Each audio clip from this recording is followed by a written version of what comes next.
What is up, everybody? Tony here, Patio Slave Podcast, episode 56 with Anthony and Nate. As always, what are you guys up to?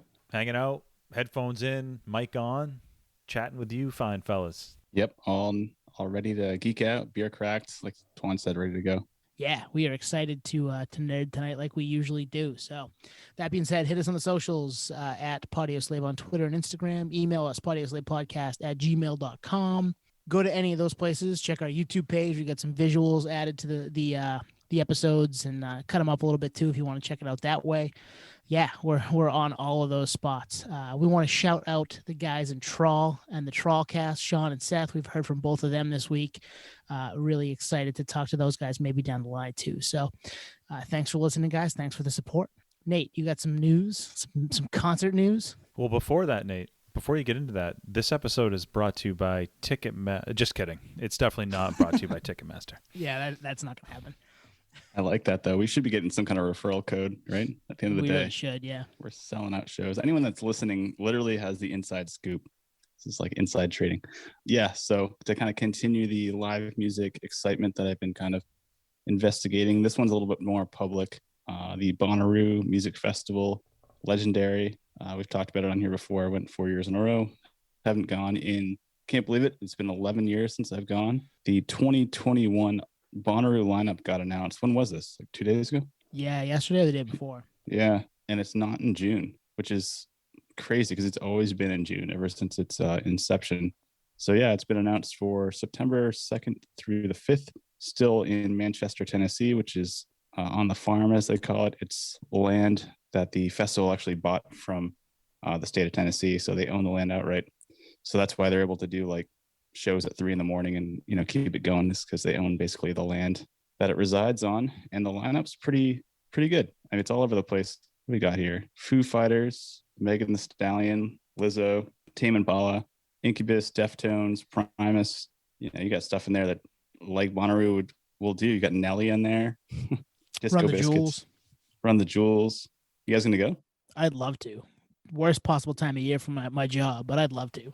Yeah, I doubt it. Yeah, I probably won't be at this one. But it just shows you the state of music. Like for rock bands, you have Foo Fighters, you get Deftones, like you said, Incubus, My Morning Jacket, but it's a lot of hip-hop, right? Hip-hop and rap. It's a good mix. I think it's a good mix. I mean, look at the line. We always like dissecting flyers and stuff, but Deftones is on the same level as Jack Harlow. Yeah, it's kind of crazy. He's popping now, and that's what you're gonna get. What's popping? What's popping? No pun, yes pun intended. Yeah, no, you're right. Good call. Actually, the year that I stopped going, 2011 onward, I guess it's been that long. Or so I guess it's been 10 years I haven't gone. It started to lean pretty heavy in the hip hop world, and I love hip hop, but there was a scene there for a while in rap and hip hop that wasn't really something I was aspiring to that much, so I just stopped going. So it's gone in that direction for quite a while, and the EDM thing that was big for a while was kind of taking over the whole Bonnaroo festival lineup. And it's interesting. I mean, when it started, it was a hippie fest, right? And then it turned into more of a mainstream festival, but still had those iconic kind of legacy acts like Fish has been a Bonnaroo staple forever. Just kind of some classic rock acts kind of mixed in Petty, there. right? We talked about Petty. Yep, Petty, Radiohead, stuff like that. So yeah, looking at this lineup, it's like very much so like, man, I guess I got old because I know a lot of these bands, but to see like even Lana Del Rey like headline coach Bonnaroo is surprising because she would normally be like kind of in the smaller print. I guess she's bigger now. I don't know. She just put a record out too, I think, and that's part of it. But yeah, looking at this lineup, there's somebody that I would want to see every day. I mean, the big day for me would be Friday. Foo Fighters, Run the Jewels, Deftones, Megan Thee Stallion would actually probably be fun. I like Jack Harlow. The Dashboard's there that day too. Like there's Nelly would be fun to see. Primus, like this, that's a big day for me as a fan if I'm looking at it. But I mean, even Saturday, I would love to see Jason Isbell and Phoebe Bridgers are both there. Incubus is there. I've seen them, but I'd see them again, obviously. And then Sunday too. Julian Baker's on Sunday. Goose. Yeah, Goose. Yeah, Nate King. Shout out Nate King.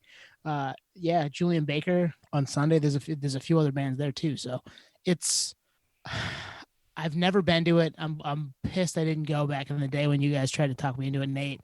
And I at my age now, I'm like, damn, I should get to one of these just to do it. But if this was a better time of year for me, I definitely consider it. Where it's as busy as I can be is that weekend. That's when all of my stuff kind of kicks into high gear for my job. It's just no. There's just no way. I'd love to, but there's no way. One thing I'm not sure where I either heard this or read this, but there's a level of VIP tickets that you can get that includes like getting golf carted from point to point on the campus or whatever. Is that a thing? Is that the platinum level? Is it? I think it was an old coworker that was like, yeah, we splurged for the golf cart tier where they like basically bus you from stage to stage, like on the side. Yes, it is the platinum. Do you want to know what that costs for 4 days? I'd love to know. Take a guess. 4 days, $3,000. $32.75. Wow. Whew. You can go layaway for $100 right now. Crazy. It's interesting that you bring that up, Twan, because I remember when I first started going to these festivals, 07-ish, at least this type of festival, those types of packages didn't exist. It was just line priced, one ticket price. Everyone's got the same treatment. You bring a car, you have your car camping, and that's all there is to it. And as it escalated and as it got bigger, these types of arrangements started to pile onto both Bonnaroo and Coachella initially. And then now every festival has some kind of like luxury glamping tier. Firefest. Mm-hmm. Yeah, that's the best example of it. Yeah. So for better or for worse, I mean, everyone's got money to spend on different levels. I kind of like the basic level in a lot of ways. We are older now, like you said. Like, I kind of want to go to this, but maybe I would splurge for something a little bit extra. Because I mean, Tennessee, Manchester, it gets super hot, but I usually go in June, so September, it's probably still pretty arid. So yeah, I don't know. Maybe I'll be the older guy that splurges because I'm a geezer. If you want to do just the 4-day VIP, Nate, you can get exclusive VIP Campground Plaza featuring full service bar, air conditioning, Wi-Fi, daily yoga classes. So that's only $1,000 for 4 days. Jeez. Yeah, that's the way to do it, right? $1,050 for 4 days, and you get access to AC if you need it. I mean, that time of year, it's going to be hot in Tennessee. It's going to be hot here in Maine, so it'll be muggy, it'll be warm, it'll be similar to how it is in June, I bet. Well, here's the fine print though, and because I've looked at these luxury upgrades quite a bit, yeah, and just because it says you have access to the bar doesn't mean it's open bar. So it's just access to a bar. But Bonnaroo, like you bring your own alcohol. No, it's full service. Yeah, it's full service. You just have to pay for it, but you have access to it. I know, but that's the whole thing of Bonnaroo is you bring your own case of, Coors Light or whatever. Go cheap. It's supposed to be like a camping fest, not like an $18 beer. I'm with you there. And the thing that would get me is the air conditioning. I'd be happy to do that, I think. Yeah, and we got to figure that $1,000 for 4 days, that technically includes your lodging, right? You bring a tent. I think so. Yeah. So it's not bad if you spin it. You know what I mean? It's a vacation with awesome music. That's worth it. Yeah, a ton of good music. Yeah, if I had the money, I mean, 3,300 is the way to go. But 1,000, I could totally talk myself into 1,000 for 4 days with that lineup and the couple extra perks you might get. Yeah, that sounds like something that would be in my ballpark. Are you guys breaking the pact right now by not going to this with me? What pact? This is part of the Deftones 2021 road trip. It's officially on now. I mean, that time, yes. If Dia de los Deftones happens in late November? Early November. Early November? Yeah, there's a very good chance I'm at that. But this, I don't know. I don't know if I can pull it off. You just said that on air, so I'm glad you brought that up because it shows you the kind of change of the guard that I was talking about. Is Meg the Stallion was on Dia de los Deftones a couple of years ago. Say that 10 times fast. It was her and Hum and a bunch of others, and now she's headlining Bonnaroo with the Foo Fighters. Exactly. Crazy. I know. That's what I was saying with like Lana Del Rey. It's like, wow, she's a headliner now. Like, interesting. I guess we're that much older now. Where like we saw them when they were playing theaters and stuff, and now they're a headliner at Bonnaroo. I keep saying Coachella because I'm so used to Coachella out here now, but yeah, I think I'd like to make this happen just to kind of be on the farm one last time. Plus it says celebrating 20 years of magic on the farm. Mm-hmm. Next to all the sponsors: Virgin, Toyota, PayPal, Bacardi, Corona. Yeah, nice farm. Nice farm you got there. Coca-Cola. Pepsi. Yeah, Mountain Dew. Diet Dew? Anybody? Yeah, maybe. Sure, Pepsi. Doritos. Yeah, so Doritos 3D. Fritos, bro. We're coming off the rails early, guys. That didn't take long, did it? So yeah, this would be a fun thing to do. If the world changes a little bit, and if this happens in September, I mean, we're all the way back, right? There's no way that this can happen if we're not all the way back. Right. I agree. Although it is outside, I mean that helps the cause. Yeah, there's that. Plus, it's in Manchester, Tennessee, so it's not necessarily like a primary market. It's not like Los Angeles or New York City. It's like literally Manchester, Tennessee. Just for the record, like it's in the middle of nowhere. Mm-hmm. Like it's the city like the town thrives off of the traffic, but it's not engineered to handle the traffic. So like you're in line to get into the festival, and like there's like a random liquor store, and then nothing for a while, and then a random gas station, and then nothing for a while. Like it's a ghost town. So we were talking before. There's a band that is conspicuously absent from this that may be touring starting in June that we talked about last week. Nate, who is that? Yeah. Rage Against the Machine is not on this festival lineup, although they are on the Firefly Music Festival that also got announced around the same time a few days ago, which takes place in Maryland, and they are on that lineup. So yeah, if anyone listened to the episode last week, I feel like this might legitimize their upcoming tour that kicks off early June. So insight. And I know Tyler the Creator and Lana Del Rey have their fan bases, but wouldn't it make sense if Rage just kind of showed up and closed out Sunday? Oh man. So Nate, if you're there, you got to get all the content. Try to interview them. Yep. Videos. In the name of the pod, baby. Pictures of the full service bar that you still have to pay at. Yeah, that I kind of sneak my way back there. Well, now I have an excuse to go to this. Before Patio Slave, it was like, it's a stretch. I'm 36 now. Like, But now I'm like, well, for the Patio Slave, like, if I don't go to this, it's a disservice to us and the listeners. Do it. I'll check it out. Let's do this. All right, you guys pay. I'm down. We'll start a GoFundMe through the pod. Perfect. I'll sell some nerdery. Nate. Yeah, I'll post some of your nerdery. When Nate's nerdery, actually pay for Nate's nerdery so we can go to Bonnaroo. Yeah, pay more than it's worth on eBay so I can have fun. Pay for my fun. Twan, you got a fun little different segment for us here, don't you? I do, yeah. So we're all music nerds. We follow a lot of news sites, Absolute Punk, Loudwire, Consequence of Sound, Lamb Goat, all that stuff. We follow those. We keep a pulse on what's going on. But we also love the sites like The Onion and Hard Times. So if you're not familiar with Hard Times, it's basically the music version of The Onion. So it's satirical headlines that, they kind of blur the line of this could be real versus this is obviously satire. So what I was thinking, and actually I kind of thought of this back when we had our 44 guest on, Toby McAllister. He had that pop punk rocker looking for long lost guitar he sold at Portland Denny's for cigarettes.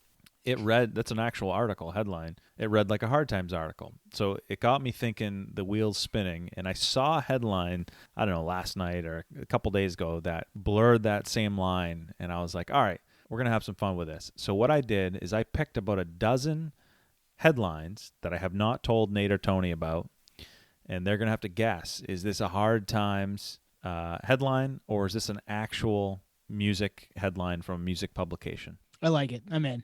I'm down. Yeah. You guys are ready for this? All right, I can't wait. All right. So that first one, pop punk rocker looking for long lost guitar he sold at Portland Denny's parking lot for cigarettes. It's obvious that's real. That one's real. That's real. We know that one. All right. The first one. Folk punk band asks neighbor banging broom on ceiling to join group. Kind of like the Lumineers. I'm going to go false on that one. Yeah. I think this is true. I think it's true. That is a Hard Times headline. You got me. That is fake. That one feels like it could be real, though. Right. Oh, totally. Absolutely. All right. Next one. Axl Rose arrives hours late to home live stream concert. Nate, what do you think? I think it's false, but I think it's very viable if they were to, do that kind of engagement. So it's basically true. Yeah, I'm with Nate. This is false, but it definitely could happen. You are both correct. That is a Hard Times headline. That's a hard times headline. So that's funny because Nate, remember when we had tickets to see Guns N' Roses in Portland, and then we were at dinner and we just heard that it was off because Axel couldn't drink on stage, and he was like, "Sorry, we're not going to play." Oh my god, That is a true story. That is a real headline. that is happened. a true story. Yeah, Yeah, that is a true story. 30 minutes before the show started too, so it was like last minute. yeah. We were out getting dinner, getting ready to go to the see Guns N' Roses in Portland at the Civic Center, and we got word because we had connections with friends at the radio stations, and they were like, "Yeah, nope, Axel can't drink on stage, so he says that we're not going to play."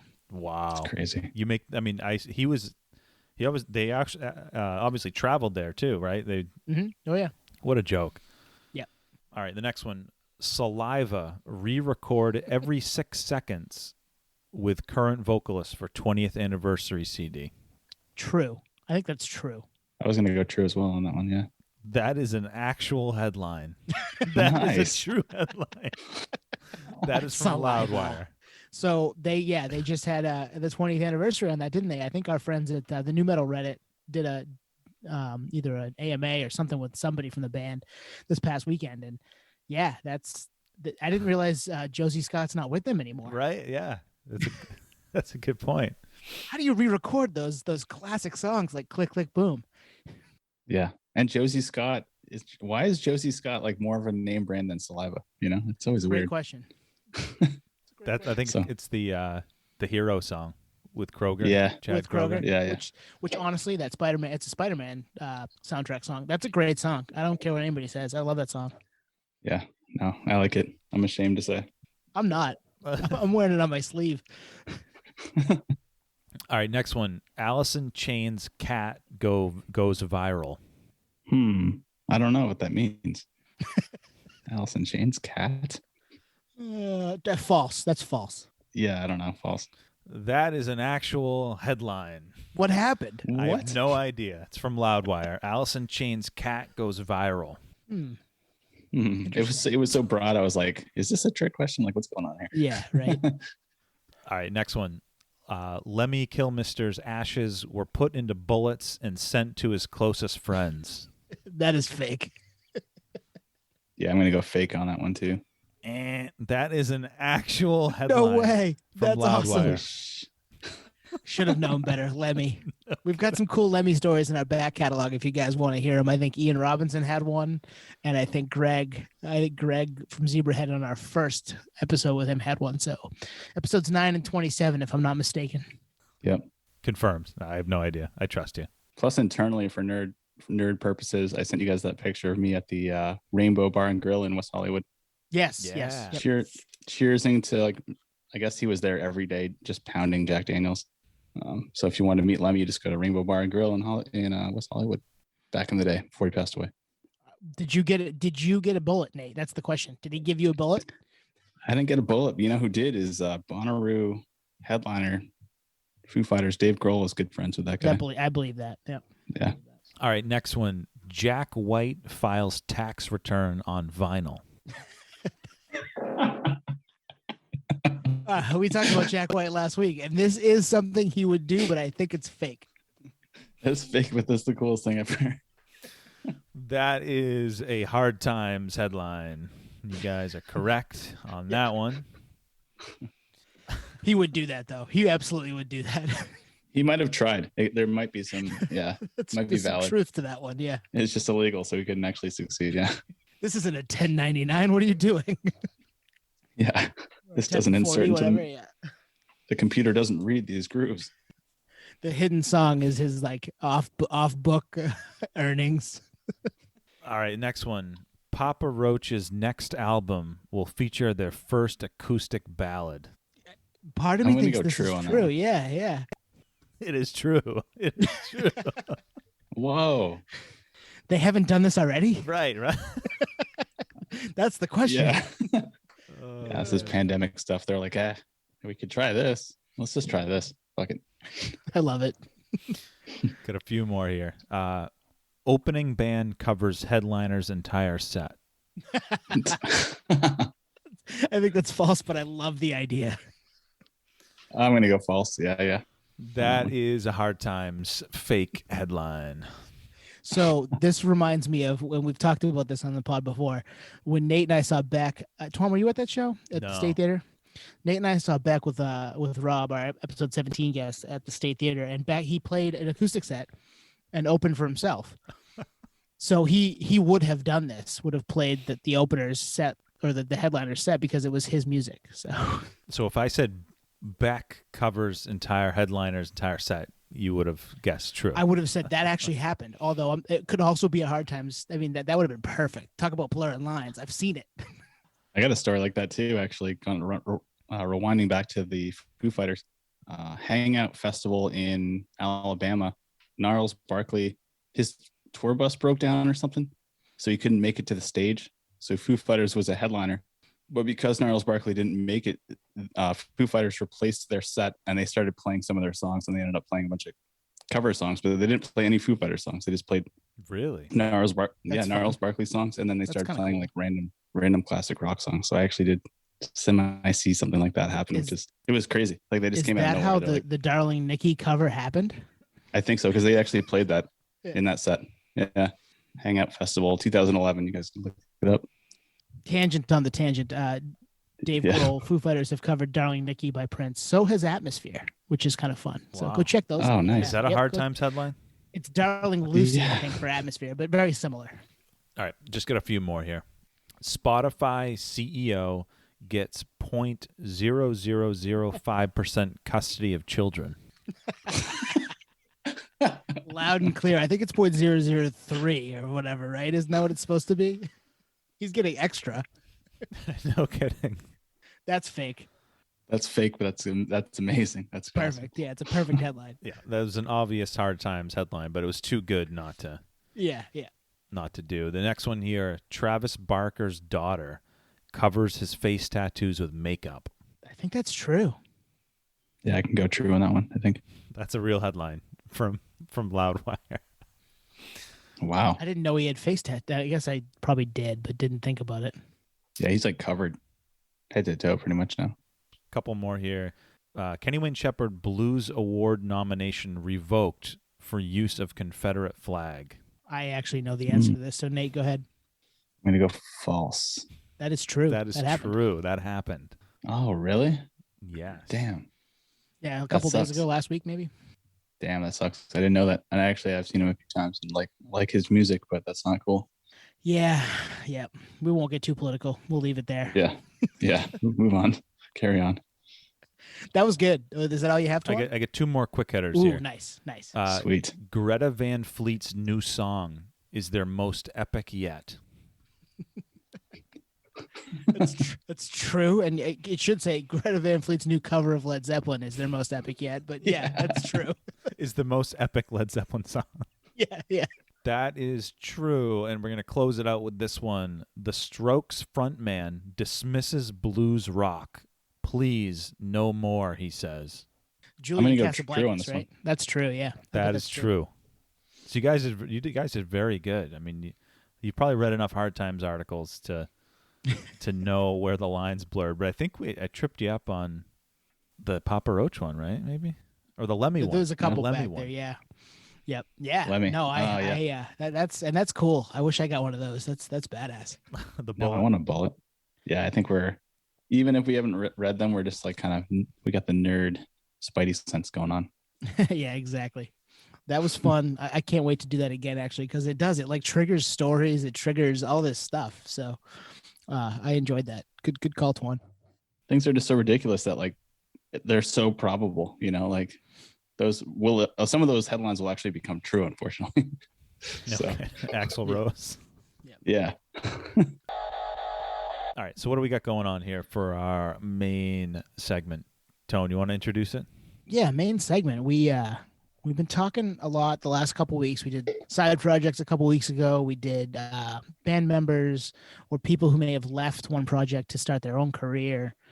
And then we were like, you know what? Everybody nowadays has to have their hands in more than one thing, right? So we wanted to look at a couple of musicians a piece that have their hands in a different space, that are we know them from music, but they've tried their hands at other things and have been, either successful at it or we, heard about it through the news or whatever. So musicians in different spaces is what we have it. That's kind of the tentative title. I don't know if we'll come up with something cooler than that. We may right now, but yeah, that's kind of the gist of it. One thing I was thinking about when I was kind of researching a few of these names is it made me think that if you take the music out of it, would they have gone down that path anyway? Or did music open that door? Like, there's so much speculation we can riff off this, and there's some people that have their hands in multiple things, which, at least for one of mine, or actually both of mine, it kind of fits. So who wants to start it? I'll go first. So I wrote a bunch down just to like kind of jog my memory and get me going. And I don't want to. I mean, there are a lot of musicians who have been actors as well. I mean, there's a lot of that, right? If you go back and look. Cameos or full on moving into acting. I want to kind of stay away from that. So I'm going to do something a little different. And I've mentioned this band in the past. It was a while back now. It was last summer, I believe. And they're a band that I ride for pretty heavy. And they haven't put anything out in a couple of years. Their frontman is big into another medium.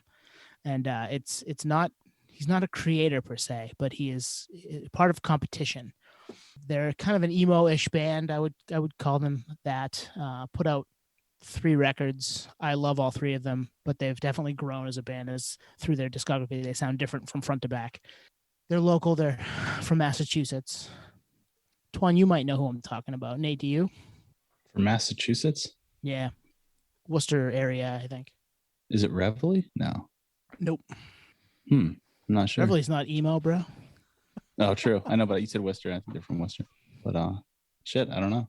Twan's got it, I bet. Hotelier? Yeah, the Hotelier. Their frontman's a poker player. Oh, wow. A very good poker player. Christian Holden. Yeah. He actually, it's funny, I was looking for things to put together for this today, and he tweeted something out about a poker game he's a part of for charity either tomorrow or the next day. When you hear this, it's already happened. And with band members from all over the map for charity. I think a member from Citizen, a few others too. So kind of cool situation. But yeah, he's big into the poker world. So somebody who's done critically acclaimed things in the music business, moving into a different medium like poker, which isn't necessarily what you would think for a lot of these musicians, right? That's kind of out of left field. I assume well, actually, how old do you think he is? He's probably our age. Okay. Yeah. So that kind of confirmed, if he is our age, it kind of confirms my thought process of he probably got into it from online or playing with his buddies. Yep. But I don't even know if you can still play online poker, but that's something that lends itself to, if you have like a Wi-Fi hotspot, you could play poker on the van while you're on tour. Totally. Oh yeah. Little side hustle, But that doesn't surprise me. I mean, I don't know. People that are good at poker, it's a unique brain that there must be some overlap with being a musician too, just the way the brain works. Because there's intelligent people that suck at poker. You know what I mean? It's a different type of thought process and pattern recognition and calculating odds in real time. But I don't know of any other musicians that are poker players now that I think about it. Big ones, yeah, me either, especially in that space where maybe you think of being professional, which I think he is like on the verge of, if not is. There's a few I can think of off the bat, to be honest, for professional poker players. Musician Scott Stapp from Creed. Is he really? Yeah. In fact, anyone that's listening, pull up YouTube Scott Stapp poker, and there's a pretty rough video of him shit-faced. Oh, God. It was like on TV and everything. Yeah. So him, Solly Erna from Godsmack is a professional poker player. M Shadows from the Avenged Sevenfold is a professional poker player. A bunch. But I mean, I was thinking, like, when you were saying that, like, if I was a musician and I had essentially, and I'm saying, like, if you're successful, have disposable income to play poker and get better, and obviously there's a return on investment playing poker if you're that good and you have extra money to do it. It's a great hobby. It's like you have this money almost dedicated to it. It's like you can kind of return your money and have fun at the same time. Like you said, Twan, play on the bus. The tour rolls through Las Vegas or Atlantic City. You can actually play for real. So it's not a bad play. Yeah, he's made some money on different tours. I don't know how well he's done as far as that goes. I know there was a big craze for that, obviously on TV when Moneymaker won the World Series of Poker back in the day, probably 12 years ago, maybe a little longer. Yeah. I think we might have been in college. Both, yeah, 15 probably. And and like we all were like, let's play Hold'em, let's go win money, let's like get in every tournament. And if that's why I think he's probably similar age, because it is fun to play. I mean, you and I played a ton back in the day. Yep. And it's, if I were good enough at it to make money at it, I'd love to do that for a little while. Hell yeah. The other person who's not a musician, but he has a music podcast is Adam 22 of the No Jumper podcast. He's big into poker. I think he's maybe fringe professional, but I follow him online and he's always posting about being in online tournaments and stuff like that. Wow. Very clairvoyant, because my buddies here in Encinitas, we're starting our first poker Sundays this coming Sunday. So nice. Invite yeah. Is it Christian you said? Yeah, I think he's in Mass still though, unfortunately. Yeah. Invite him cross virtually. Cross country. Virtually. Little road trip. Hell yeah. Yeah. Yeah, this is kind of like another hard times meme. We're actually all going to throw in our stimulus check. Wow. Go all in. Good for you guys. I can't talk. I'm spending mine on something frivolous as well. So Bonnaroo, perhaps. Yeah, that, you know what though? If that was the case, yeah, if I could pull that off, going back to the Bonnaroo talk, I mean we've got Papa Joe just gave us the money for it. So Papa Joe. All right, who's next? All right, why don't I go in case Nate has this one? I like Okay, it. perfect. All right, frontman, 90s OG band. They've come up on this pod a few times. Never really in depth, but they're our episode 29 guest's favorite band growing up. Oh, I know. You want to say it? Do you know, Nate? I don't know who 29. Who was 29? Suppose. I love your attention to detail. It is the Smashing Pumpkins. It's Billy Corgan. Oh, nice. It's Billy Corgan. And do you know what his kind of other space is in this regard? It's very unique. I don't think I do. Yeah, I don't know. I do know this one, I think. Nice. Is it a tea company? No. Well, okay. I'm not going to say no because it could be it, but this is not like he's got music, which is 1A, and then this is 1B. Okay. Wearing shirts that don't fit him. That's amazing. Looking like Gerard Way. Billy, we love you. Yeah, right. Gerard Way, he's Gerard Way's dad. Billy, we love you. He actually hit us up on socials a couple months back. We love you. I'm a huge Smashing Pumpkins fan. I'm just kidding. Yeah. This one, if you don't know it, which it sounds like you don't, it's really going to surprise you because it surprised me. And I was like, really? Holy crap. I'm shocked I didn't know about it. And here's what it is. He's big into wrestling. And I'll show you how far it goes. You ready for this? He co-founded Resistance Pro Wrestling in 2011.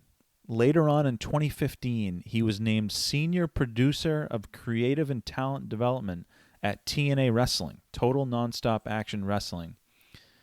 So he developed characters and storylines there. And then the next year, he became president of TNA Wrestling. And then a year later, he left in 2017 and purchased his own wrestling organization, the NWA, National Wrestling Alliance. Wow. So he is all in. Yeah. Wow. I mean, that's a Hard Times headline. Right? Yeah. Billy Corgan's Wrestling League. Bilko Alliance. Bilko. That is wild. And, it's funny now that you say it. I know I've read some tweets here and there from either him or somebody in that camp related to this early on in the pod's life, our pod's life. Interesting, yeah. When I was paying attention to that stuff a little more frequently, and I didn't think anything of it, and obviously it didn't register because I didn't remember it. So, but that's crazy. Like it's still a creative brain, right? You're writing storylines for wrestlers. You're, maybe writing different interactions, stuff like that. That kind of fits what he is as a creative, I would imagine, but it's completely different than, writing 0. Yeah, exactly. I think what's interesting about it is you wouldn't expect it. Like you said, it is kind of a hard times article type flavor, but it definitely it most likely draws back to his youth and to things that he was like really into. And now he can kind of expand on that now that he's successful and can use his, presence to dive into that a little bit deeper. So, I mean, that's interesting. We all have our little, things that we enjoy. So I guess wrestling is that for him. But the tea thing, I think also, like I mentioned, like he had like a tea house or something. So I thought it was that. So, but wrestling, I would have never guessed that. Interesting. Yeah. Well, the other kind of bit of nerdery about him, which I probably wouldn't have thought of, is he's a big sports fanatic. He loves all the Chicago teams, so like the Blackhawks, Cubs, and Bulls. He's personal friends with Dennis Rodman. He's thrown out the first pitch at Cubs games. He's sang "Take Me Out to the Ball Game" at the Cubs. I mean, can you imagine that in his? I mean, that'd be wild if I was there because I'm a fan. Yeah, I would imagine some people are like, "Who is this?" and who killed the rat? You know what I mean? But I that's neither here nor there. Like anytime I play Smashing Pumpkins, my wife is like, I can't handle his voice. I'm like, that's part of its charm. That's part of the band's charm is that he sounds like this and it works. Like you don't get it. I'm sorry, you don't get it. It's a wonder I married her.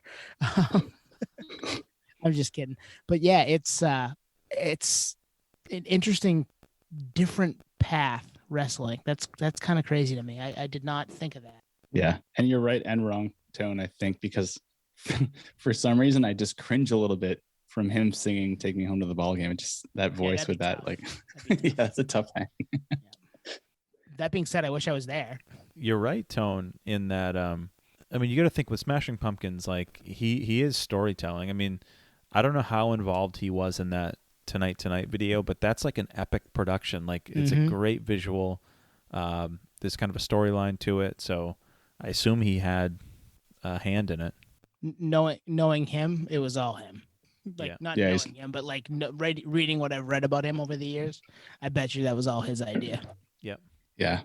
Notorious for the control freak thing for sure. So yeah, Bilko in wrestling. Go figure. I like it. It's funny because he's kind of a heel sometimes too, so this is kind of perfect for him. Right. All right, Nate. You gonna drag this out? Yeah. Nate? Oh yeah, 90s OG. I wouldn't have guessed that one with Billy Corgan. This one may be somewhat obvious because, well, it's a house band. It's a house band. What do you guys think? Rage Tool, Foo Fighters, Deftones. Yeah, is it Maynard? Oh, it's Deftones. Okay. Deftones.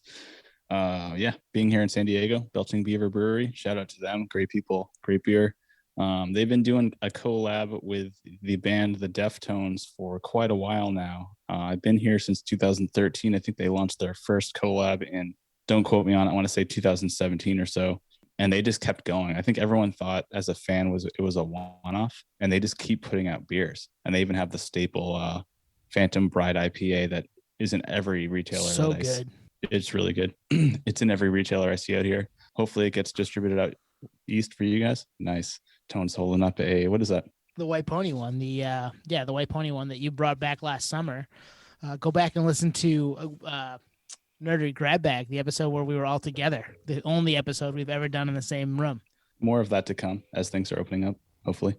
Yeah, that was a White Pony release. I believe that's an IPA too. So mostly IPAs, but they've done a lager, they've done a stout, they've done a pale ale is the newest one, which is the Ohms Ale. And I collect them all. I mean, so I think for a fan, like the interesting thing about this is like all Deftones fans are going to buy this product if they like beer. And some people might even buy it just to put it on their mantle or whatever. And it's like perfect bi-directional joint venture because this product sells out everywhere it lands. So you already know as a brewery that you're going to pump this out and it's going to sell, which is great for your business forecasting. And then for the band, when they tour, they plan their tours in collaboration with a lot of these beers coming out. So they'll pump this on their socials. So they're not only making money on the front end with their concerts, but a lot of the times this beer is being served at the shows. So they're actually getting the concessions too now, which is a huge gain. I don't think people are fully understanding how big of a gain this really is. And they were ahead of the curve because many bands have jumped on this bandwagon since Kings of Leon has one called Neon Leon, which is a lager that you can, I think, only get in Tennessee. I mean, I collect this stuff mainly for Not the the packaging. UK. Yeah. No, they're not in the UK. But the band beer collabs is like, It's it goes huge. hand in hand, right? And we always talk about nerdery and boozery and those things meeting in the middle. I mean, they kind of go hand in hand regardless. So, but Deftones, I mean, everyone thought it was a limited thing, and they just keep going. And I think the coolest part about it is it's not just a licensee deal. The band, especially Chino, chooses the hops. He's part of the R&D process, research and development process, to make sure that it's up to what he thinks is good IPA, and the brewery, and they kind of go back and forth, and they finally come up with a final product and go to release.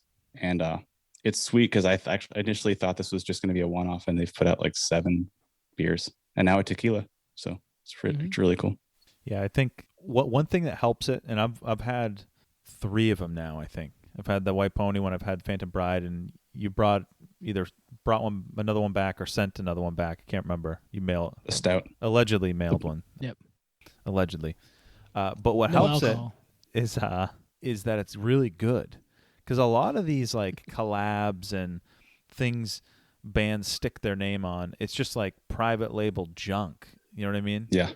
This is like, maybe I'm falling for it, but it was one of the better beers I've ever had. Like, it was that good. And obviously the visuals, the Frankmatics visuals help it, but that helps. If the product sucked, I mean, it'd just be a collector's item, Yeah.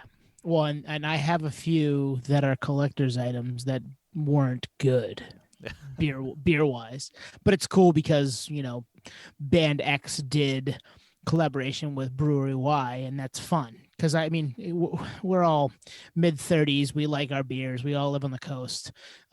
There's good beers pretty much, you turn left, you turn right, there's good beers for where we are. So to be doing this the way the Deftones are doing it, where it's not just a one-off, it's not just here's Phantom Bride and we'll see you guys later, we'll just make this here and there, a couple times a year just to satisfy a fan base or a contract or whatever.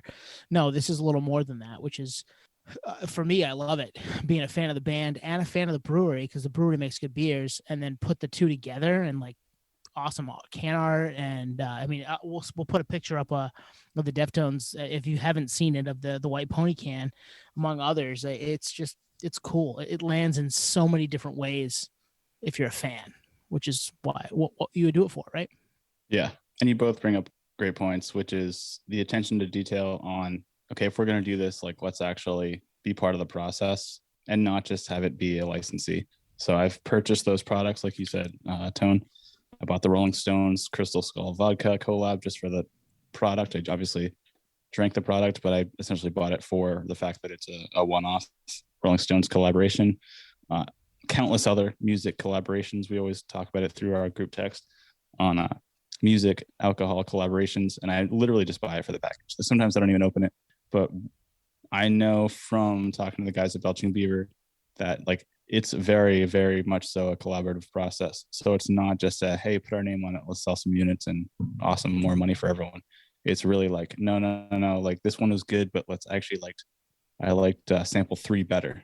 Oh, it's because it's got the Simcoe hops and the Citra hops. Like, maybe that's what you like. He's like, yeah, I think I gravitate towards that. So it's a true collaboration, and that transcends to the end consumer.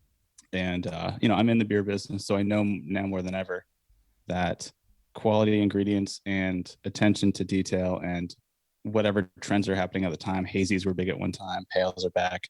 Oh, hazies are still big, my friend. I know, but we're out west over here, so yeah, sorry, we're not a West Coast IPA. Different game, yeah. So yeah, there's all those dynamics as well, and low alcohol, low cal. I mean, obviously, I do the no alc beers at my company and stuff. So all of that stuff is forecasting to make a good product and not just sell a product for the name. So it's unique, and people know it, and all the fans know it, and it's a detailed process that works all around. And something I thought of when I pulled this one up for today is it's really kind of a long play too, because Belching Beaver is still a private company, and I've been in the beer industry for quite a while now, since 2013, at least on the supplier side. And that was when, I think 2015 is when craft breweries started selling to macros. So I was at St. Archer, and we sold to Miller Coors. Yep. and that crescendo has continued. Belching Beaver is still private, so this may be like a very good long play for the band. Whereas It's a great point. they have such a play on selling units that if Belching Beaver gets acquired by Miller Coors or AB InBev, they get a huge cash grab that surpasses anything they could make in the music industry, given our conversations on their contractual obligations to their record contract with Maverick. Like they're getting pennies on the dollar where they're JV with Belching Beaver, let's say 50-50 split. That's their retirement, hands down. So, Well, not to mention, even if you're not bought up by one of those big, Miller Coors or AB InBev, the access before the pandemic, the access to those beers was becoming more and more readily available to your fans across the country. Like we were getting Stone stuff in Maine years ago, and Stone is in Southern California, San Diego as well, right? Yep. And then we were getting that stuff. We were getting Green Flash, which is from Cali, I think, back in the day. San Diego, yep. Yeah, so those things were coming east, and our stuff is going west. And I know, Nate, we have some big time breweries out here in Portland, Maine. Allagash is one, Bissell Brothers is another. Those make their way out west too. So the fact that the supply chains were open for stuff like this means you don't necessarily need to go big business, and you can be making that money yourself and not worrying about the big guy. It goes back to the do you want to be in Walmart or do you not type of analogy that we've mentioned numerous times on this. But if you can work for yourself and it's profitable and you're making a good product and you're not worried about it getting maybe too big, this is the way to go. Yeah, the obviously it's a quality product. The few that I've had, but the other thing is it transcends the band. So like if you're a fan of the band, you're obviously going to be drawn to the visuals and whatnot. But if you don't even know of the band, it's not like Deftones is in your face on the label. It's tastefully done, and it's like the artwork is stunning. And I think it's a perfect blend of really not catering to anyone. You know what I mean? Blending both, whether you're a fan or not. Great point. No, fantastic point. Because a lot of these accounts that I work with, they're big chains. They're AVP. Albertsons, Vaughn's, Pavilions, big time, Walmarts of the world, Targets. So I always wonder, like, I'm going in there, seeing these things as a nerd on the music level, but I'm also in the alcohol industry for quite a long time. So I'm kind of working two different angles of it. I see it as, oh, that's awesome. Deftones are putting on a craft beer. That's excellent. But I wonder how many traditional end consumers are walking by that, like, I'll try this Deftones IPA. I don't know. Phantom Bride. That's cool. You know what I mean? Yeah. I'll check it out. Yeah. Oh, it was a horse. There's a pony. That's cool. Yeah. Well, that's another thing. Is it a Deftones song name or is it a beer name? Like that could totally. Exactly. That's the same situation. Like no, and it goes even further. Kind of going back to the whole 360 on the tours. Like now they're promoting it on the tours. Like someone that bought that in the store is now seeing that name brand recognition for Deftones, and they see an ad in the paper or whatever online for a Deftones store rolling through San Diego, and they're like, "Wait, isn't that a beer? Oh, it's a show now. I'll check out the show. Fuck it." It's like that instant, like, kind of compounding effect of, I don't know what that is. I like the beer. I guess I'll check out the show. Fuck it. So they did it great. We'll do a whole episode on boozery. It hasn't happened yet, but there's plenty to dissect here. I mean, could go in the nerd weeds all day on this. We could go on this for days. Save it for the pod. Yeah, exactly. So that we've circled that as a topic for down the road. It just hasn't happened yet, but it's coming. Don't worry. Yeah, get super nerdy on that one for sure. Yeah, Nate, you're an insider, bro. Yeah. All right, I got my second one. We'll each go around one more time, huh? Around the horn. All right, I'm gonna enlist you guys. I need your help. We're either gonna do somebody who was a pastor or somebody who was maybe a politician. My vote is politician. Nate? I like politician. Yeah. All right. So this gentleman was in a rap group in the mid 90s or so. Did a little solo stuff too. Has also acted a little bit, and has been kind of an activist too. Very well-known name, has produced for other artists too, has been on different songs in that vein too. But yeah, this, I don't want to give too much away, but was almost a president, ran for president of his home nation. Any guesses? I know who it is. When you say it, I'm going to be like, shit, how didn't I get that? I mean, massive single album from the rap group, and then they disbanded. And all two of the three have gone on to do other things solo and been huge. Oh, I think I know. Okay, Nate, do you? I can't think of his name, but he's from Haiti, right? Yep, Wyclef? it's Wyclef. Yep. Wyclef. Yep. Okay. Yeah. Yeah. Yep. So Wyclef ran for, drew up the papers and ran for president of Haiti in 2010. How did he Crazy. do? Did he actually do it? I don't think he won. Yeah, no, I don't think he did. I couldn't find any of the Haitian election results from 2010. But yeah, he did say he was going to run on CNN and then ran. He also has acted a little bit too on the outside. But yeah, Wyclef. Obviously, we grew up with the Fugees. We Fuji La and Killing Me Softly and Ready or Not, and Lauryn Hill and Praz being in there too. War in the town, the beast is loose. Oh my God, such a great record, right? Such a great record. And it's too bad we only got one proper Fugees album. Yeah. But Wyclef did his own thing too, and has been in the forefront off and on since. We did some stuff with Shakira. Obviously, everybody knows Hips Don't Lie. And yeah, he ran for president of Haiti. He's a politician. Like a. Yeah. What was the song he did in like late 2000s? I'm gonna tell you, like Wu told me, cash rules everything around me. Around me, dollar bill. Was it like great song? Good Girl or something? Used to be. I can't remember what it is. Yeah. I think Great it was actually song. called dollar bill, maybe. Yeah, that was a great song. Sweetest Girl, I think. Sweetest Girl, maybe. Gone to November was big too. That was his first big solo song.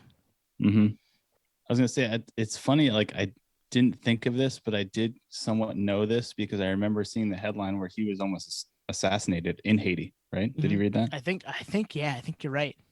So, yeah, I guess he didn't win if he was going to essentially had a target on his back. I was gonna say something very similar, Nate. Where like now that we're bringing it up, similar to you, Tone, with Billy Corgan and wrestling. Like now that you say it, it's like it's coming back that there was some affiliation with politics with Wyclef. He foiled an assassination plot in 2009 by a political group in Haiti before he ran. But yes, that good call, guys. Oh, that's Nate. That's all Nate. It's just like the hard times thing. It's like we're actually still kind of all have our finger on the pulse that like we kind of know what's going on. Yeah. It's like If did I imagine that or did it actually happen? I don't know anymore. Yeah. Yep. Can we have another Fugees record? Like, what the fuck? I know, man. It's so weird. It's one of those things. Like I was listening to last week's episode, like Twan, like we just have so many questions, and it's like, why? Like, why the fuck wouldn't that continue? Doesn't make sense. Yeah, the score is one of the best albums from the 90s, and I feel like there was an album before then. Maybe it was not a full length, but there was. I think the score was definitely the last record. But damn, that's the thing now is like, if a new Fugees record came out, you'd obviously check it out, but like my hopes wouldn't be very high. Yeah, a new Fugees record in 2021. I think mine would be, because I think all three of them still have a great voice as far as what people might like. Lauryn Hill went on to do huge things by herself. Praz not so much, but I don't think that was for lack of him being, I just think he just kind of did his own thing and went off on his own and needed the other two to probably make his voice work the best. But Wyclef too, like everybody knows who Wyclef is. Yeah. From one big album and then a couple of songs. It's because they know what they're doing. They're good musically. Is it the Carnival? Yeah, he put out a couple carnivals. And then Praz was on the Bulworth soundtrack with Ghetto Superstar with Maya. Ghetto Superstar, Yeah. Great song. Great song. I'm going to chalk it up to reunions that'll never happen, mainly because it could have happened. I mean, Lauryn Hill came into some tax issues a few years ago where she was in some severe debt, and paying penalties on back taxes and all this stuff. Like that's the time when you get a reunion back together, right? Like out of necessity. So if it didn't happen then, I feel like whatever broke them up must be so severe that like it's not repairable. But who knows? Two things. Twan, good call. Blunted on Reality came out before. That came out in 1994 before the score. Wow. And then they put out a greatest hits in '03, which makes zero sense because you only had 2 albums and only anybody knows one of them. I've never heard the first one at all. Yeah, and me either. But you were right. There was one before it. And two, there was never a bunch of publicity about why they weren't a band anymore. No. So like, it wasn't like there was a nasty public breakup. Now maybe there was for them. There may have been some stuff behind the scenes, but there was never like these guys hate each other. That's why they're not back together. But there must have been something, right? Yeah, something happened that we have no idea, but it's got to be pretty severe for. I mean, a band like an artist like that, a group like that, they must get so many offers every year. Like, hey, do you want to headline Glastonbury? Nope, we can't because I fucking hate Wyclef so much. Yeah, there's obviously a lot of that going on. Because you're right. Yeah. It would be a cash grab. Yeah, it'd be a lot of money. Yep, Coachella, Bonnaroo, any of them, right? That's a good one. I enjoyed that. Yeah, that's solid, man. All right, who's next? Twan? Yep, so I got one here. He is I'm going to say 80s OG, maybe into the 70s. I think he started in the 70s. 80s OG. We just mentioned headlining. If Fugees got back together, they'd headline Coachella. Well, this guy's band headlined Ozfest at one point in time, and they may or may not have gotten in a feud with the Osbournes, this band that this guy fronts. Big feud with more Sharon than Ozzy, because Ozzy is kind of clueless.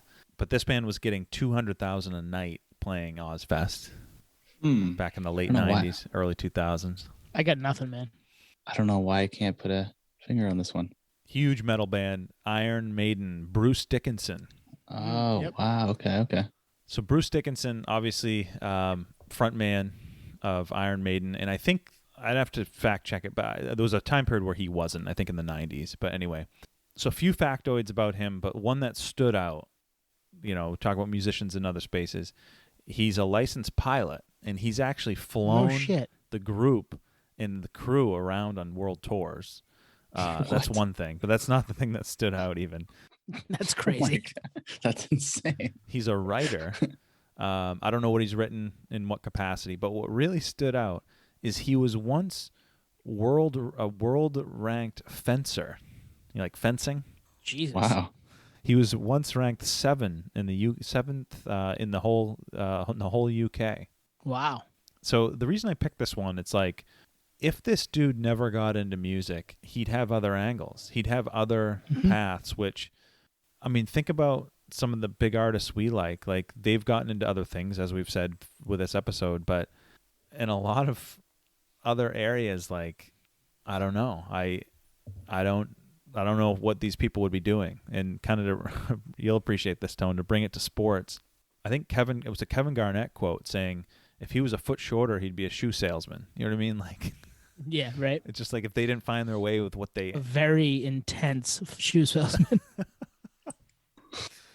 But, at least with this dude, like, he would be a pilot. He'd be probably a successful pilot. Yeah, he would have had other things to do. Absolutely. He would have been a pilot, would have been a fencer. Because you can fence when you're short. Right. Probably harder to reach, quicker, mover, you know what I mean? Like, just duck. But there's just something about musicians that I feel like there's an extra compartment in their brain that's just open, where someone like me, it's just not open. I'm not a musician. Yeah. I'm the same way. I've tried to play bass guitar. It ain't happening. Tried to pick up a drum set. It ain't happening. And the thought of creating a song, it's one thing to even try to cover a song I can't do, but to write and create a song, it's not going to happen for me. So it makes me appreciate these dual and triple threats, which he is. And I think, Tony, on your list, you said you had a bunch. I'm sure a lot of those are triple threats.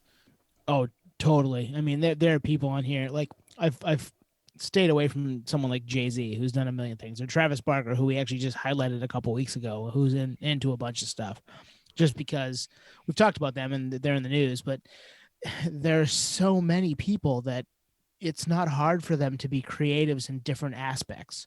And this is another one of those situations where probably the flight thing, not so much, but the fencing thing, you've got to be creative. You've got to think, this is going to come this way, I'm going to go that way, and kind of see things before they happen almost. Yeah. Which is just not something that I do in that realm very well. So it's I'm in the same boat as you. I am in awe of the people that can do that. Like I see where these notes are going to go, so I'm going to make this song. I see where the words are going to go. I see where all this is going to go. Same thing with my fencing, situation. I'm going to, this is how the plane's going to go, and I'm going to find a way to land it here and do this, and this is how all of it's going to happen. They see that stuff before it even happens, and I can't do that. So I'm in awe of that shit. Yeah, good point. And good point to reference the differentiator of just slapping your name on anything, and the other side of it, which is someone that's pretty intellectual and has a brain that works in a dynamic way to apply that to other concentrations. So, Right. Flying a plane, I mean, I'm not going to lie, like I know a lot of people, the pilots that I've talking to so that it's essentially it flies itself, like whatever. I feel like that's pretty modest, right? At the end of the day, like it's pretty complicated, and you have to be trained. You have to have the balls to even do it. To fly the band around, I mean, fuck, man, that's a lot of pressure. What if you get in a fight with the drummer? Do you kamikaze it? Like, I hope not. I hope not, right? Yeah, but you're right. Like to have a brain that works in that way is applicable to many concentrations. And had it not worked out with the band, there's just so many things that take a brain that works in that way only. And if not, it just won't succeed. So you're right. But the other side of that is like, yeah, we can just slap our name on everything. Like we talked about Travis Barker, like, all the power to him. He can just put his name on anything and it'll sell multiple units, but it's not as genuine as being part of the process or the training that takes place to be a professional fencer. Number 7 in UK, you said, like, that's a huge accolade. Like that's years of training away from touring. So I mean, you're double dutying all day. See, you think Travis is just slapping his name on stuff? I don't think that's happening. I think that's the way I'm seeing it a little bit. Yeah. Okay. I think I think he's more in tune to that than not. Genius is a word that is tough to throw around. I'm not going to say he's a genius, but if you listen to his drumming, the guy knows where things go, and I think sees the field before it comes to him, type of thing. So you could be right. That's my thought. I think it's a hybrid of both. I think he's selective in what he accepts, but I don't think he's part of the curation for a lot of the stuff. I can see that. Yeah. I think there's a middle ground, which I think you just highlighted, Tuan. And I think the reason I said that is because for whatever reason, it's probably because I was in the cannabis industry for such a long time, is putting your name on a CBD product is like a cash grab all day. And that's like his newest. Yeah. You know what I mean? No, I agree with that. So just because of that one, I'm like, all right, well, that offer came, and he's like, oh, I'll take it. Sure. It's called Trap. Smart. You're thinking of the music side, Tone, more. I am. Yeah. Yeah. Oh yeah. 100%. Okay. He's in there all day. Oh yeah. He's a producer too, and he does well with that. I mean. Yep. Yeah. One last comment about Bruce Dickinson is, there was big beef with the Osbournes in Iron Maiden because I didn't know that. Yeah. I guess the nights that they were headlining Ozfest, Bruce was like talking shit about Ozzy, like between songs and whatnot, and Ozzy never heard it, but Sharon did. Ozzy's in his own world. And I'll never forget, I think this was during when the Osbournes was on TV, because there was a clip of where it showed Sharon grabbing the mic on stage and saying, Bruce Dickinson's an asshole.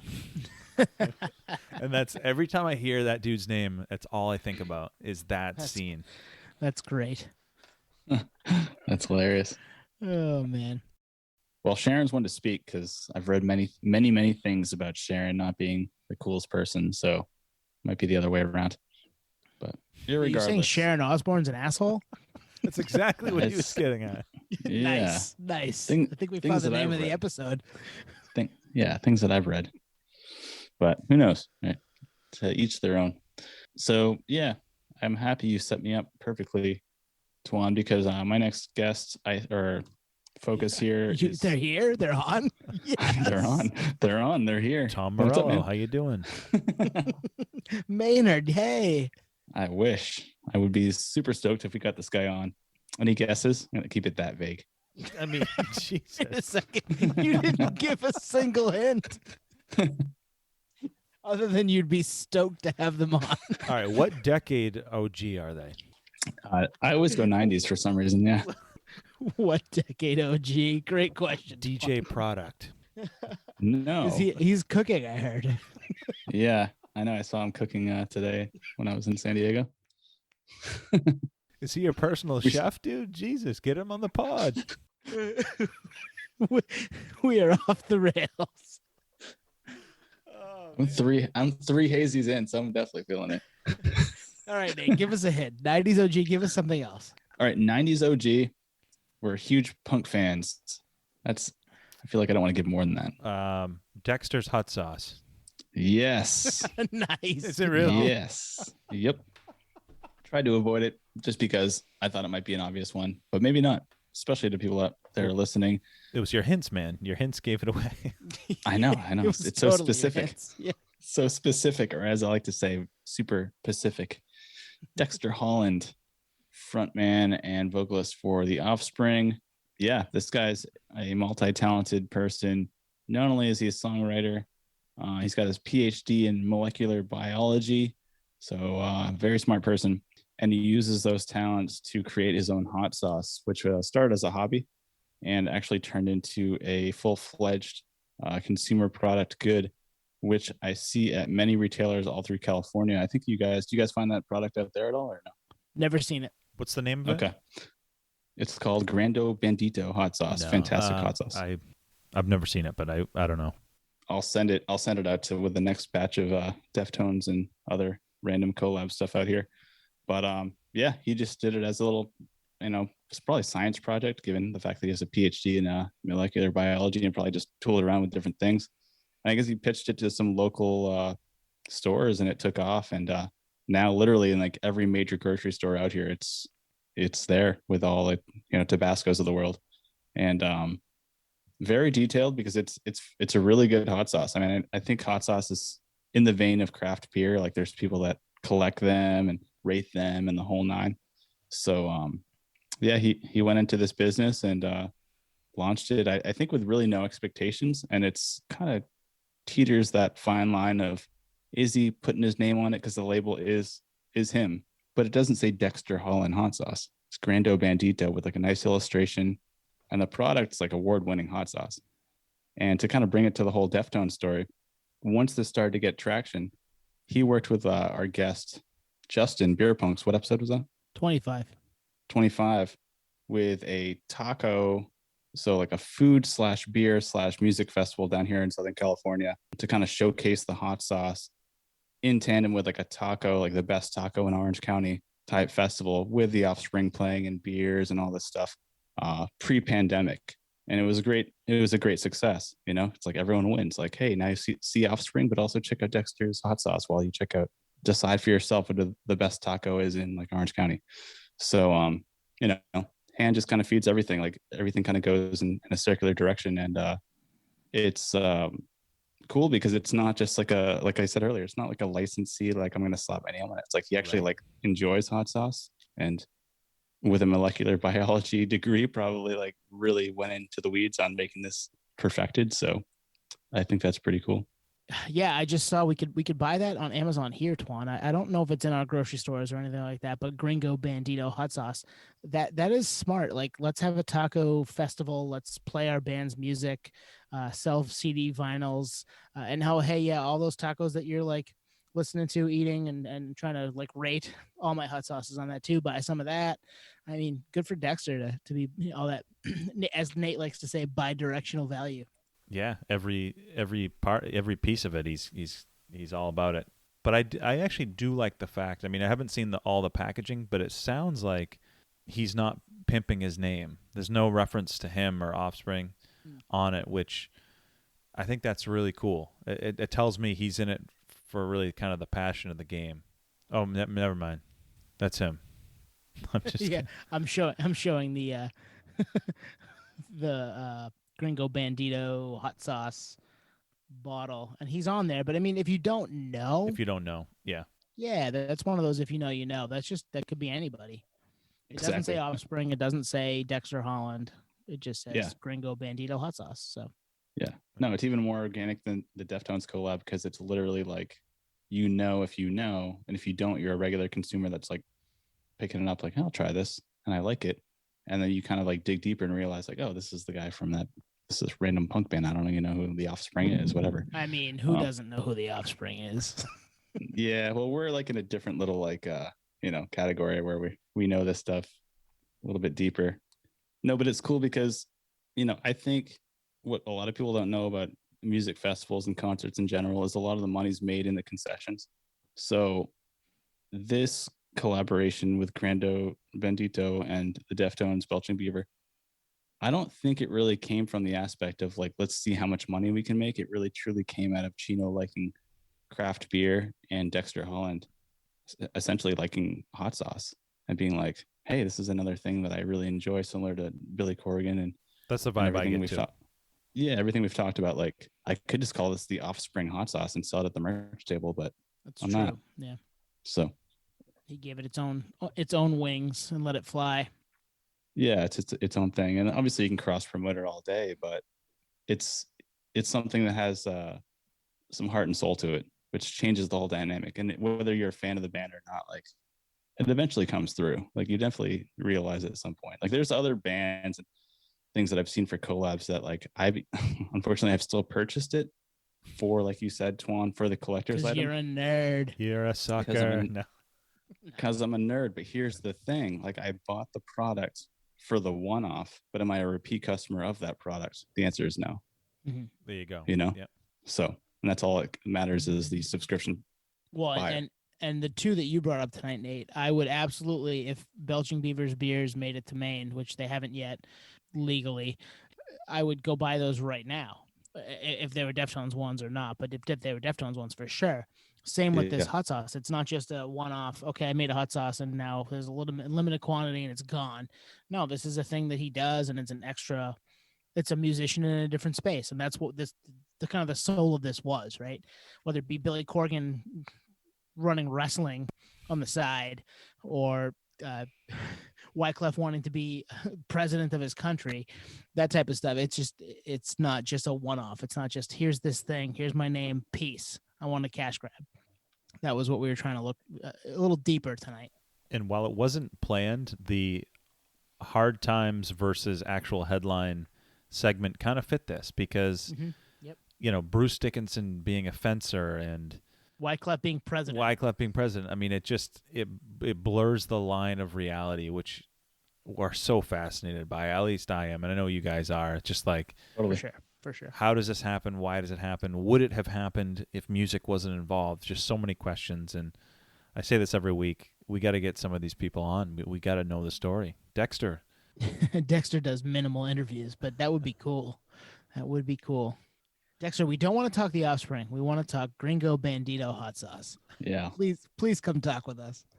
yeah. Let's talk hot sauce all night. No, but Yeah. you're right, Twan. I mean, that line does get blurred, especially now because there's just so much crazy shit we read every day. Like, is this real life? And you almost have to fact check and cross reference to realize, oh, this is a real headline. Like when Kanye West first said that he was going to be president, I was like, this is a joke. And I was like, oh, this is actually real. No, it was crazy. a joke. No, that was a joke. Well, he actually. He's the only one that Signed up. believed it. Nobody else believed it was going to happen. Yeah, It was a there's joke. truth to that. There's truth to that. Yeah. I had him on my list for fashion. The Yeezys, bro. Yeah. Fashion's He's been in a the little billionaire club. ingrained. Mm-hmm. I feel like fashion's been ingrained in the music industry for quite a long time. And that, Yep. I hate to say it, I feel like that is a cash grab because I mean, the Versace's of the world, like it's big money. Fashion, it's big money. Music. Yep. They kind of blend. Rihanna with her Fenty line. Yeah, they can go Yeah. together for sure. Yep. Yeah. There's different levels of it. Like the Belching Beaver Deftones collab is way different than a George Clooney Casamigos tequila, right? So Yeah. Yep. I'm with you. That was fun, boys. I enjoyed our kind of off the beaten path, tangent riddled nerdery as far as non-music but music related. That was fun. And I think it sets the stage for a future musician athlete episode down the road. Oh, that's there. That's for sure. For sure. I had a couple written down that started as athletes and went to musicians and stuff like that. Yeah, for sure. We'll wrap it there. You got final thoughts? I guess, yeah, I got some final thoughts is really kind of reeling back I'm to what surprised. you said, Twan. Surprised that Nate has a final thought. Go ahead, Nate. No, the final thought is just kind of reeling back to what Twan said, which is if you have the brain that works in that way, Bruce Dickinson or even Dexter Holland, I mean, if you're Dexter Holland, let's just highlight him. Like, you have a PhD in microbiology. Like, your brain is just so dialed in that way all the time that you're probably like, I have to get this release out. I guess I'll make a fucking hot sauce. Yeah, you're not going to not make hot sauce if you have a microbiology PhD, right? Yeah. Well, you got to do something. But Southern California, there's great Mexican food, I'm sure. That makes sense. That makes sense. I'm going to make a hot sauce. I went to Harvard. He went to go to Harvard? Is that where he went to? You're thinking of Rivers Cuomo. Rivers. Where did Dexter get his PhD? UC. Somewhere in Cali, yeah. Yep, University of Southern California. Well, good for USC. So he went to USC to get his doctorate in microbiology, and it was to make the perfect hot sauce. And that's really what you should take away from this episode. And the perfect album and Smash. Smash is the perfect. It got me into punk. I mean, let's go. Yeah. So final thought is don't sit on those degrees. You got to put it to use. If you're listening, let us know a few other artists that are in other spaces, band members or solo artists and what they are. I mean, we just scratched the surface and we could do this 5 other times. But hit us up on socials at Patio Slave. And we are not sponsored by Ticketmaster. Not yet. Not yet. Or ever. We might decline that one. Yet. But appreciate everyone checking us out. We'll see you next week. Thanks, everyone. Cheers. Peace, podheads.